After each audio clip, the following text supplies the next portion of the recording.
I'm not a hoe. I said it just like that because that was my thought process. I am not a hoe. He says, okay, well, let's talk about this. How many men had you slept with? And up to this point, I had been with lots of men, and he knew that already because I had already told him. I was already vulnerable and told him all of my life. He says, at least my girls are getting paid for what they do. You're not. So who's the real hoe?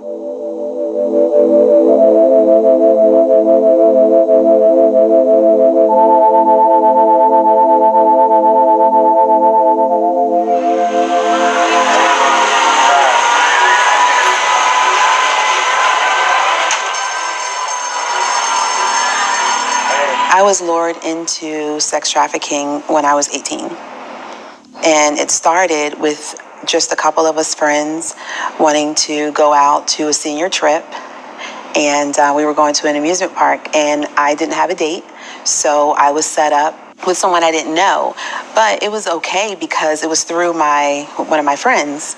As we're at the amusement park, I meet this guy, and he is just amazing. He buys the things that I want, and he was handsome and had this big, beautiful smile. And he was 28, and I was 18 at the time. So to some, it may seem like, how could you be with someone who's so much older than you? But for me, I had already had a baby, and I was already independent. I had my own place as I was exiting high school and preparing for college.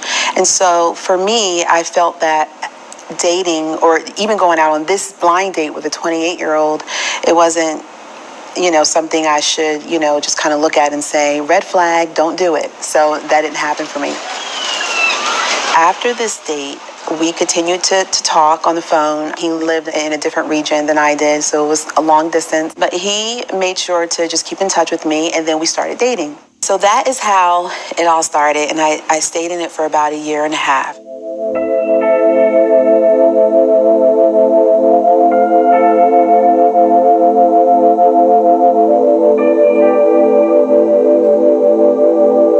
The faces of our pimps now are your everyday people.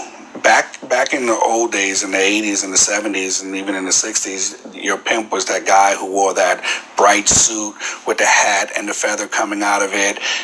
That's what we were used to seeing. Now it's just that guy that stands on the corner. It could be your neighbor that could be trafficking people, because nothing says, hey, here I am trafficking people, come get me. I've been seeing a lot more females that are also participating in taking these females and putting them on these websites and managing them. I have a female now who she was being trafficked by her pimp. And her pimp had called and set up the date for her. And when the date got there, the pimp walked out the room and let the date go into the room. While the date was in the room with the victim, he robbed her, raped her, and wouldn't allow her to leave. And then after he was done, he walked out the room like everything was okay. The pimp didn't even stay around to find out what was going on. She just left the victim there. Don't tell the cops who I am. Don't say nothing. The victim felt like, how can I go to the police and tell the police, hey, I was posted on a website and the guy came to have sex with me for money and I was willing to do it, but then he raped and robbed me. So she was very reluctant to even say anything to the police.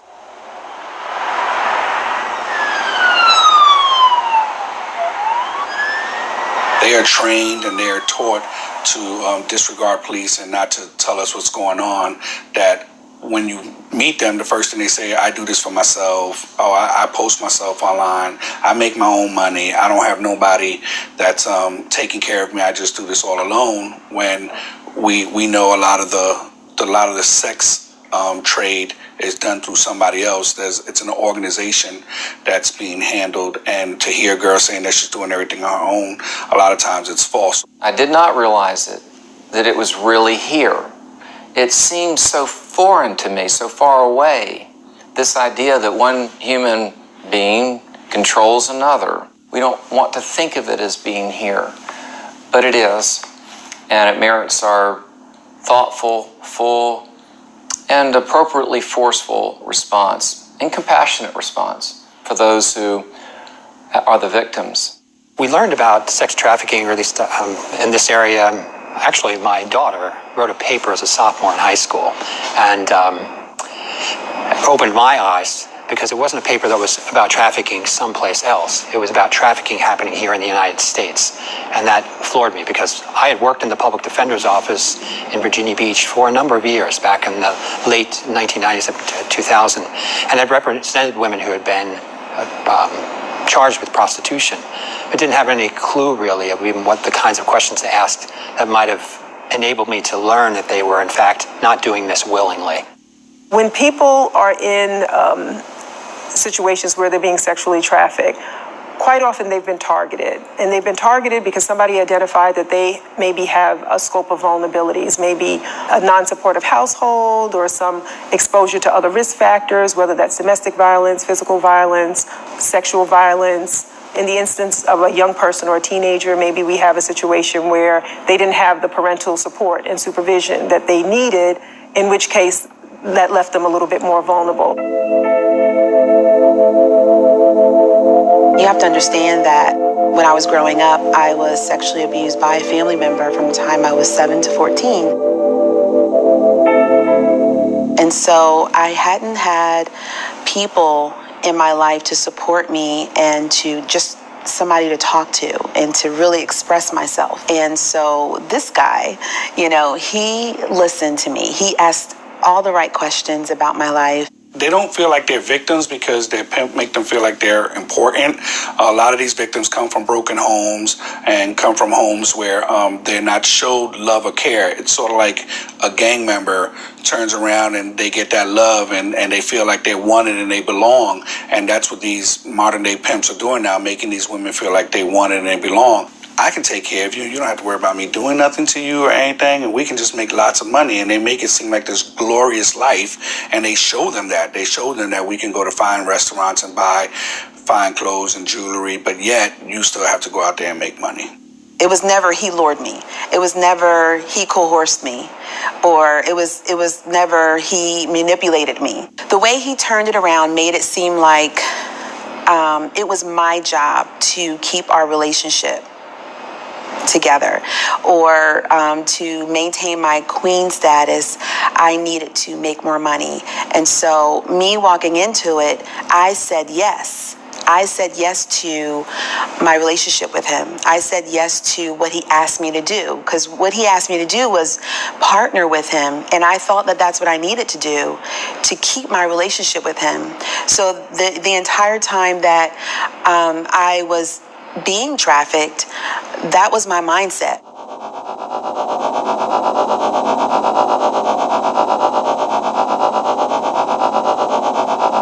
We often get asked about, how often is this happening? What are the statistics? How many people are actually being trafficked in our area? How many labor trafficking victims? How many sex trafficking victims? And how do we codify those numbers? It's a tricky question to ask, because this is a crime that now floats under the radar. People are actively trying to cover up this crime so that they may continue to profit from it. And so it's a mobile crime. It tends to move. If you consider even the region that we're in, it's a perfect storm for kind of maybe keeping this hidden. We have the interstates, which we're a part of. We have the ports. We have the naval bases and such. We have the tourist season. So it's not always easy to tell statistics. We can look at like Polaris's National Human Trafficking Hotline, and we can begin to see the number of calls that come into our region that are related to trafficking. And around the state, our region has one of the highest call volumes in the state for either people asking questions about what they're seeing is whether it's trafficking or not, or potential actual trafficking situations, along with Northern Virginia and Richmond. But it's up and down the I-95 corridor, it's up and down I-81, and even you'll see pockets of calls all across the state, because it's really happening everywhere.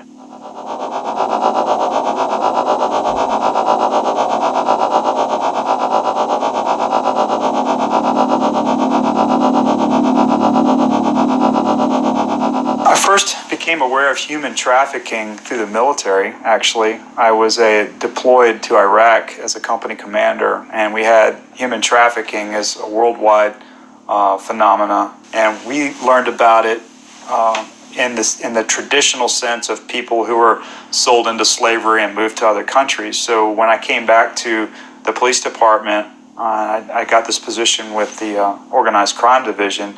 Prostitution and human trafficking were kind of looked at as two separate things. And through my experience and through the detectives and through working with other agencies, we found that it's the same thing. In Newport News, we've long had a problem with streetwalkers. So we have been doing prostitution operations for a long time.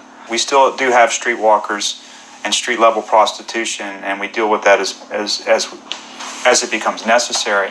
The paradigm shift, if you will, over the last 10 years is for all this to go onto the internet.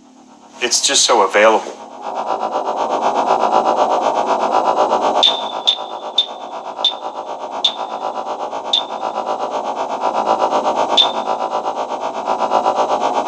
You don't have to put yourself out there. All you have to do is turn around and get on a website, and you can buy anything you want. It's like if you go to Craigslist or Backpage, you can turn around and buy a stereo if you want a stereo today. Well, that's what sex has become. It's become where you can get online and you can just purchase sex. It's easy. You can have someone come to your house, and they'll come to your house for as long as you want them to, and then they leave. You're not seen out there picking up females off the street, and it's less of a chance of the police officers catching you when you're doing this in your home or going somewhere else to meet somebody. It's a lot more private than it is being out there and picking up girls on the street. The danger of it is these girls are getting raped, they're getting robbed, they're getting beat up. You go to a guy's house, you don't know what you're walking into. And you, as a male who call these females, you don't know what's walking into your door.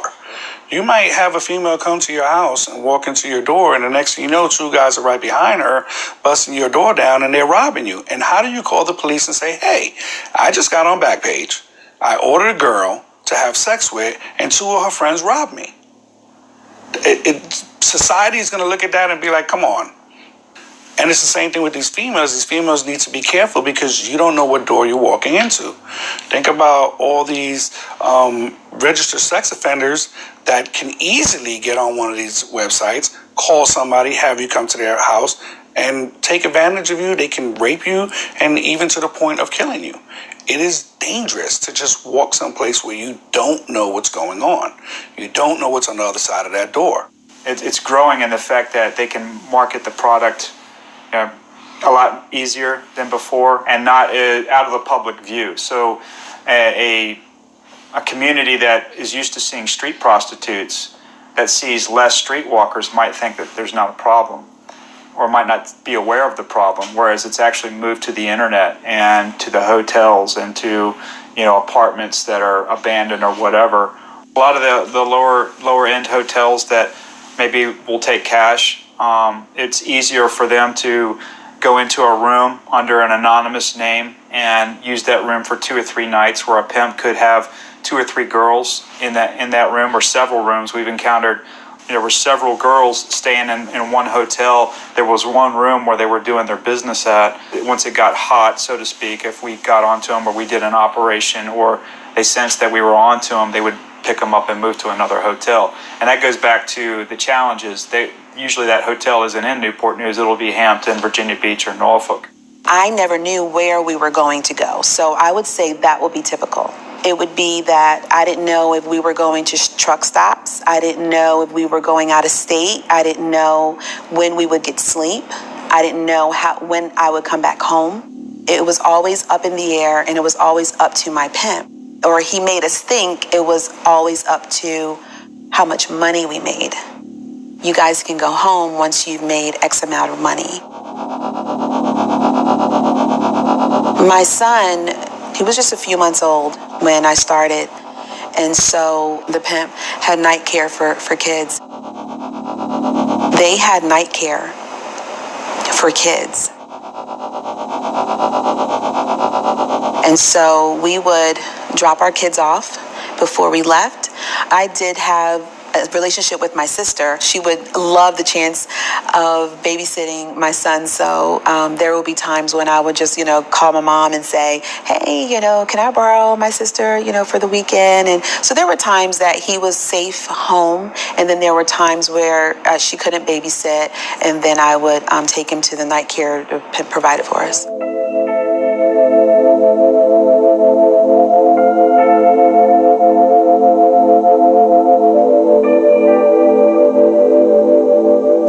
I'm getting deeper into this, the more controlling into my life, into the details of my life he's getting. Pimps are very intuitive, and it's a money-making business for them. They are serious about their money. The pimp that I had, he's one would call a daddy. He was our daddy, and that's what we called him. We called him daddy. He took care of his girls, and that was his way of taking care of us, taking care of our bills too, or whatever we needed. He wanted to know what we needed it for. They hold things over their heads, like when you have illegal women that come to this country, they hold their documentation over their head to turn around and let them know, well, if you tell on me or if you try to run away from me, you'll have nothing. Some of them threaten families, and they let them know that if you leave me, I'll go to your family, and they threaten like their siblings or mother and father, and that scares these females into wanting to be able to tell what's going on because they know that this pimp has that hold over them. Some of the exposure that we've had as a culture to some of the media images of people having been trafficked have kind of set us up to think of it only one way. So again, some of the media images might involve someone being held captive, literally, in bondage or kept away, in a dark room or shackled. And that's not always the case. The unfortunate impact of that media exposure is if we don't see those same scenarios being depicted, sometimes we don't have the same type of empathic response as we should. We begin to say, well, if the person had an opportunity to, get away, or if they weren't really being held physically captive, then they somehow must have wanted to be there. And none of the above is true. We understand, again, that if a person has a history of vulnerabilities and those have been taken advantage of or put in situations where they felt incredibly empowered, over time, it's reasonable to imagine that the person may have felt so disempowered that they wouldn't be inclined to fight against the situation. It can be so challenging to reverse the thought pattern of a person who's experiencing trafficking, because this experience in some ways is not so significantly different than previous experiences. I don't think that most individuals who come to counseling really get that they have been trafficked. I think they may in some instances feel that this is my life.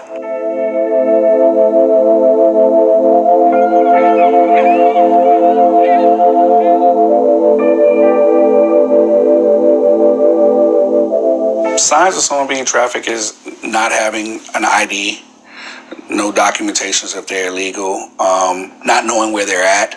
You ask them, what city you're in? Oh, I know I'm in Virginia. Or what part of Virginia are you in? It's near Virginia Beach, and they can be in Newport News.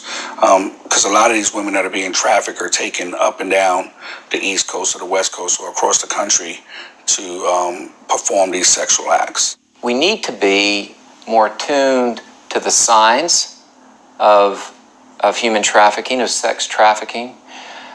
Not only the professionals who deal with it every day, but I think the general public. Sometimes it can happen to a person close to you, and you begin to see beginning signs. If we're looking at the young people around us, because they're a targeted population, or middle school students, or high school students, and you consider the average age of somebody being lured into sex trafficking is 13 for a young woman, and even younger for a boy. Very few individuals are pulled in kind of sight unseen, if you will, that there's been some courting and somebody paying attention to you, and certainly seeking the more vulnerable individual. And those would be individuals who don't have a strong, consistent support system that is kind of blocking someone's access. We tell our kids to not talk to strangers.